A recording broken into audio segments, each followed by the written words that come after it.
පුංචි පුතුන්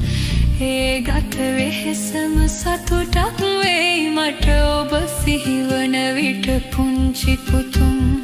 2500 වසරක් තිස්සේ මා දුට සිහිනය පුංචි පුතුන් ඔබ හට ලෝකය ඉදි කරදී මිසයා නොහැකිය මට පුංචි පුතුන්